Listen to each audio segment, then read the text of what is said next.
வருமானிப்போம். ஞான வாழ்க்கையில நம்ம போகும்போது நம்ம எதை சிந்திக்கணும்னா, அந்த செயற்கை, இயற்கை இந்த 2 தாட் தான் நமக்கு வேணும். இயற்கையாக இருப்பது, செயற்கையாக இருப்பது.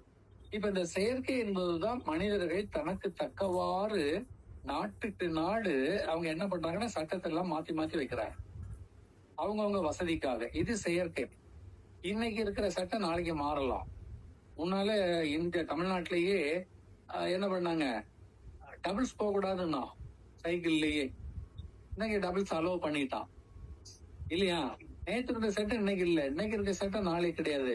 அப்ப இதெல்லாம் தற்காலிகமாக செயற்கையாக உண்டு பண்ணது. பட் இதுலயும் நமக்கு கவனம் வேணும். ஆனா இதையே முழுமையாக ஏற்றுக்கிட்டு நம்ம வாழ்க்கையே முழுமை அடைய முடியாது. அதான் இங்க முக்கியம். நம்ம ஞான பயணம் செல்வதே எதற்காகன்னா, நம்மை நாம் உணர்வதற்கும் முழு அமைதி காண்பதற்கும் தான். இன்னைக்கு அந்த அமைதி யார்ட்டையுமே இல்ல. கோடீஸ்வரனா இருந்தா கூட மன அமைதி கிடையாது இல்லையா? இங்க பணக்காரனா இருப்பான், ஃபண்டு மில்லியன் கணக்கில் இருக்கும். ஆனா அவனுக்கு இன்னொருத்தருக்கும் சண்டை இருந்ததுன்னா ஒரு பயம் இருக்கும், எதிர்ப்பு இருக்கும், போராட்டம் இருந்துட்டு இருக்கும். அப்ப எப்படி நிம்மதியா இருப்பான்? அப்ப பணம் இருக்கிறதுனால மட்டும் நிம்மதி வந்துடாது. இல்ல நமக்கு நிறைய உறவு இருக்குன்னா கூட உறவுக்குள்ளே தகராறுகள் இருக்கிறது, போட்டிகள் இருக்கிறது. அப்ப அங்கேயும் நிம்மதி கிடையாது. அப்ப எதில் நிம்மதி? இதுதான் ஞானம் வேணும். ஞான பாடம் மட்டும்தான் உங்களுக்கு நிம்மதியை கொடுக்கக்கூடிய, வேற எதுலயும் கிடையாது. நீங்க சமூகத்துல எவ்வளவு பெரிய அந்தஸ்துல இருந்தாலும் you will never get peace. ஏன்னா ஒரு அலுவலகத்துல நீங்க சீஃப் ஆபீசரா இருந்தா கூட உங்க கூட அண்டர்ஸ்டாண்டிங், உங்களோட ஒத்து போகக்கூடிய சப்பார்டினேட்ஸ் இல்லையா இருக்கணும். அவங்க உங்களுக்கு ஒத்து போகலைன்னா உங்களால அவங்கள கமாண்ட் பண்ணி வேலை வாங்க முடியாது. அப்ப நீ எவ்வளவு பெரிய சீஃபா இருந்தாலும் தலையில அடிச்சுட்டு தான் இருக்கணும்.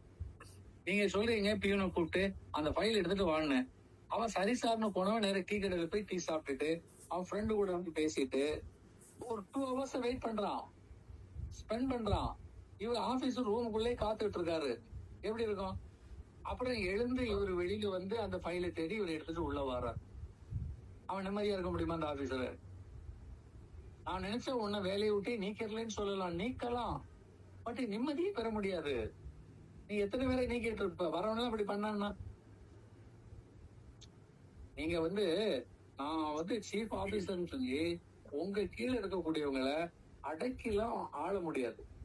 அவன் எழுத்துட்டான்னு வைங்களேன், இவரு சீஃப் ஆபீசர் உட்கார்ந்து இருக்காரு, கீழே வேலை பார்க்குற கிளர்க்னு வச்சுங்களேன். அந்த கிளர்க் என்ன பண்றான்னா, இவருக்கு அவரும் ஒத்து போகல, நேர ரூம்ல கத்தி வச்சு ஒரு குத்து குத்திட்டானே என்ன ஆகும்? உடல் சரிஞ்சிடும், அங்கே தலையும் சாஞ்சிரும். அப்ப நான் சீஃப் ஆபீசர்னு சொல்லி என்ன பிரயோஜனம் இருக்கு? ரோட்ல நீங்க போகும்போது ஒரு சின்ன பையன் ஒரு கோழி குண்டை எடுத்து உங்க பின்னாடி தலையில வீசினான்னு சொன்னா அங்கேயே ஸ்பாட்ல நீங்க காலி. அப்ப என்ன, நான் பெரியவனாத்தான், என் பாடி எவ்வளவு, என் வெயிட் எவ்வளவு, 6 பேக் இருக்குது, என்கிட்ட மில்லியன் ஃபண்ட் இருக்குது, நோ யூஸ். நல்ல சின்னிங்க. Indira Gandhi prime minister of India இல்லையா? கூட பாதுகாப்புல இருக்கக்கூடியவங்க அவன் சொல்லிட்டான், என்ன பண்ண முடியும்? தடுக்க முடியாது. பாதுகாப்பு தான் மத்தவங்க வச்சிருக்காங்க. போலீஸ்லாம் நீங்க விழுந்த மாதிரிதான் நின்று பிடிச்சிட்டு இருப்பாங்க. கோர்ட்ல கேஸ் நடக்கும், செப்டம்பர் 6 வருஷம் 10 வருஷம் யாருக்கு பயன்படும்? அப்ப இங்கேதான் ஞானம் என்பது ரொம்ப முக்கியமான விஷயம். நம்ம தேட வேண்டியது ஞான பயணத்தில் முதல்ல ஞானத்தை பற்றி ஒரு புரிதல். அப்ப அந்த ஞானம் என்ன வழிகாட்டுகிறதோ அதில் நம்ம பயணித்தல். இந்த 2 விஷயத்தை வச்சுக்கணும். ஞானம் தெரியாம ஞான பயணத்துல போக முடியாது. இப்ப நிறைய பேர் வருவாங்க, நான் குருவை பார்க்க போறேன்னு. It's correct. குருட்ட போய் உட்கார்ந்து இருந்து குரு அப்படி மேலும் கீழ் பார்த்துக்கிட்டே இருப்பாங்க. இவருக்கு எவ்வளவு சம்பாதிப்பாரு இதுல? இப்ப இங்க இருக்கிறது 50 பேர் இருக்காங்க, 50 பேர் எவ்வளவு கொடுப்பாங்க, இவர்கிட்ட காசு வாங்கிக்கிட்டே இருக்கிறாரு, நம்மளும் இதே மாதிரி ஒண்ணு நடத்தினா நமக்கு நிறைய காசு வருமே. இந்த திங்கிங்ல இருந்தா அவன் குருட்ட என்ன கேட்க முடியும், என்ன தெளிவு பெற முடியும்? குருட்ட தான் இருக்கிறான், குரு கூட தான் இருக்கிறான், கணக்கு வச்சுக்கிட்டே இருக்கிறான், வரக்கூடிய பழங்கள் எல்லாம் எண்ணி பாக்குறான், வந்துட்டு போற ஆளுகளுக்கு அட்ரஸ் போன் நம்பர் எல்லாம் வாங்கிட்டு இருக்கான். இவன் எப்படி?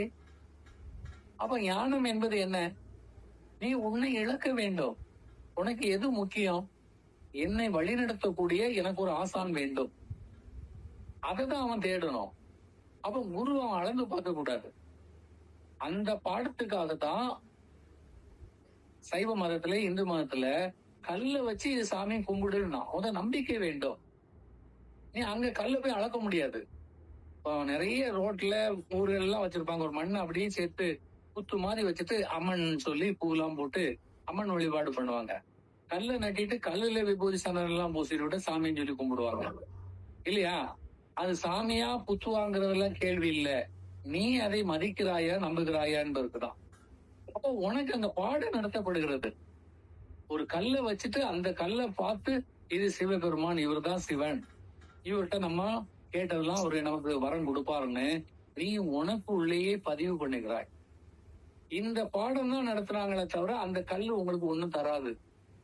நிறைய பேர் வெளியே என்ன சொல்றாங்க, கல்ல போய் கும்பிட்டு இருக்கேன், கல்லு பேசுமா, கல்லு கேட்டதை கொடுக்குமான்னா பைத்தியக்காரன். அவன் கல்லு கொடுக்குங்கிறதுக்கு கல்லு நட்டல்ல, கல்லு பேசுங்கிறதுக்கு கல்லு நட்டல்ல. நீ கல்லோடு பேச பழக வேண்டும். அதுக்குதான் கல் நட்டப்பட்டு. கல்லு பேசாது, நீ உனக்குள்ள பேசிக்கணும். நான் நம்புறேன், செய்ய முடியும். இது ஹோம் ஒர்க். நல்ல ஞாபகம் வச்சுங்க.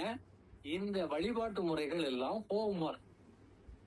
நீங்க உங்களுக்குள்ள தனிப்பட்ட முறையில வீட்டுல இருந்து பயிற்சி எடுக்க வேண்டிய விஷயம். அதுதான் ஊர் ஊரா ஒரு கல்லை நட்டி, கம்பை நட்டி, மரத்தை நட்டி அதெல்லாம் வழிபடுங்கன்னு முதல் சொன்னாங்க. ஸ்கூல்ல இருக்கக்கூடிய பிள்ளைகளை விட வீட்டுல இருக்க பிள்ளைகளுக்கு நடத்தக்கூடிய பாடம் இது. இது பிரைமரி கோர்ஸ். இது தெரிஞ்சுக்கிட்டு தான் நீ மேல போக முடியும். அதனால்தான் சொன்னாங்க, பக்தியில என்ன பண்ணாங்கன்னா சரியை கிரியை யோகம் ஞானம்னு வச்சான். முதல் சரியை வேண்டும். சரியைன்னா இந்த நம்பிக்கை, கிரியைன்னா அதை செயல்படுத்த வேண்டும் இல்லையா? யோகம் என்ன முழுமையாக அதை நம்புறது, ஞானம் அதையோட நம்ம ஈடுபட்டு விடும். 4 நிலையும் வேண்டும். அதனால கல்ல கும்பிடுறது நம்ம அவங்கள கிண்டல் அடிக்க கூடாது. இப்ப நிறைய மதங்கள் என்ன பண்ணுதுன்னா அது விக்கிர வழிபாடு, அவன் பைத்தியக்காரன், நம்ம எல்லாம் ஆண்டவரை கும்பிடுறோம். நான் அவங்களை குறை சொல்லல, அந்த தாட்டே தப்பான தாட்டுங்கிற. ஞானத்துக்கு வாங்க இடமே கொடுக்காது உங்களை. நீங்க அப்படி பழகிட்டீங்கன்னா அந்த மாதிரி வழிபாடு பண்றவங்க எல்லாம் உங்களுக்கு எதிரியாயிருவாங்க, இல்ல முட்டாளாயிருவாங்க. அவங்களே ஓப்பனா சொல்றாங்க. அவங்க எல்லாம் யாரா இருக்கிறாங்கன்னா, யாரா இருக்கிறாங்க? ஒரே ஜாதியில வேற சாத்தாங்கிறாங்க இல்லையா? அந்த மாதிரி வேலை பண்றதெல்லாம் புற ஜாதிகள், சாத்தா, அதெல்லாம் தெய்வ சக்தியே கிடையாது, ஆண்டவருக்கு அங்க ஒப்பே ஆகாது.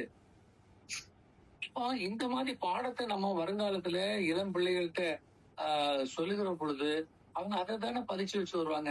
அதுகளுக்கு என்ன தெரியும்? ஒரு வீட்டுல ஒரு குழந்தை பிறந்திருக்குது, இதான் சொல்றா, அப்பா இதான் சொல்றாரு, அம்மா சொல்றா, கோயிலுக்கு போனா கோயிலையும் இதான் சொல்லி கொடுக்கா, சொந்தக்காரங்களும் இதான் பண்றான்னா அப்ப அது என்ன நம்போம்? இதுதான் உண்மைன்னு நம்போம். அதுதான் நான் பொது பாடம்னு சொன்னேன். அந்த பொது பாடத்தை நம்ம எல்லாருமே கடைபிடிக்க முடியாது இல்லையா? உனக்கு அறிவு இல்லாத வரை நீ அங்க கையை பிடிச்சிட்டு போகலாம். அங்க அறிவு வந்தவுடனே கேள்வி கேட்கணும். பைபிள்லயே இது இருக்கு, இயேசுவே அதை பண்றாரு. சர்ச்சுக்கு போறதெல்லாம் பாத்துட்டு இருக்காரு, விட்டுறாரு. அதுக்கப்புறம் இவரே சர்ச்சில் போய் அங்க என்ன வேணுங்கிறாரு? அமைதியை சொல்றார், அன்பை சொல்றார், சண்டை போடுறார்.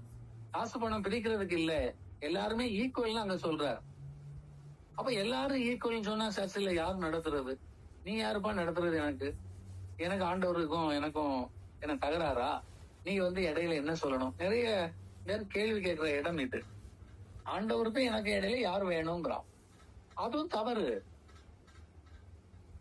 ஆண்டவருக்கும் உனக்கு ஆண்டவருக்கு தெரியுமா? இதுவும் ஞானம் இல்லாத ஒரு இடம் தான். ஆனா அடிநிலையில இருந்த விட கொஞ்சம் உயர்ந்த நிலை. புரியுதுங்களா? அந்த கோயில்கள் எல்லாம் ஒரு அர்ச்சகரை வைத்த காரணமே நீங்க போய் என்ன பண்றாங்க, சாமி இது என் நட்சத்திரம், இது என் பையன் நட்சத்திரம், இதுக்கு நீங்க அர்ச்சனை பண்ணி கொடுங்கன்னு பழத்தட்டு எல்லாம் வச்சு காசையை வச்சு கொடுக்குறாங்க. அப்ப அவரு அர்ச்சகர் என்ன பண்றாரு, அந்த சாமிகிட்ட இவங்க நம்பர் எல்லாம் சொல்லி பேரை சொல்லி இவங்களுக்கு வேண்டியதெல்லாம் செய்து கொடுன்னு அவரு வேண்டிட்டு அந்த அர்ச்சனை தட்டை கொடுக்குறாரு. இவங்களும் ஒரு நம்பிக்கையோட ஆமா நம்ம சொல்லிட்டோம், அவரு சாமிகிட்ட சொல்லிட்டாரு, மந்திரங்கள் எல்லாம் பேசிட்டாரு, நம்பிக்கையோட வரோம். நல்லா சிந்திக்கணும். ஆனா அந்த சாமி செய்யறேன்னு சொல்லிச்சா இல்ல செய்யக்கூடிய சாமியா, இவர் சொன்னது அங்க கேட்டுதான் அந்த கேள்விக்கெல்லாம் இடம் இல்லை. ஒரு நம்பிக்கை. ஏன் இந்த நம்பிக்கையை கொடுத்தான்னா இதுக்கு மேல் ஹையர் ஸ்டடீஸ்ல இப்ப நீங்க மிடில் கிளாஸ் அதுக்கப்புறம் ஹை ஸ்கூலு, அதுக்கப்புறம் கல்லூரிக்கு வரீங்க. அதையும் தாண்டி மேல் நிலைக்கு வரும்போது அங்க குருன்னு வர்றார். அதுக்குதான் இதெல்லாம் பாடம். அந்த குருன்னு வரக்கூடியவர் என்ன பண்ணுவாருன்னா, அவர்கிட்ட நீங்க இதெல்லாம் சொல்லணும். இப்ப இங்க வேண்டீங்க இல்லையா, சாமிகிட்ட வேண்டணும், கல்ல பார்த்து வேண்டணும், இல்ல ஒரு அர்ச்சகர்கிட்ட சொல்லி வேண்டணும், அப்புறம் நம்மளே நமக்குள்ள பேசிக்கிட்டோம். இந்த நிலையெல்லாம் தாண்டி முற்றுப்புள்ளி அதுதான் ஹையஸ்ட். அங்கதான் குரு இருக்கிறார். அவர்கிட்ட நீங்க உங்களை சொல்லணும், எனக்கு விடுதலை கொடுங்க, எனக்கு இந்த வாழ்க்கை போதும், இனிமேல் எனக்கு பிறவி வேண்டாம், நான் யாருன்னு எனக்கு தெரிஞ்சுக்கணும். இந்த மாதிரி நீங்க கேள்வி கேட்கும்போது அவரு உங்களுடைய அறிவு நிலைக்கு தக்கவாறு, அனுபவ நிலைக்கு தக்கவாறு அவரு உங்களுக்கு சுட்டி காட்டுவார்.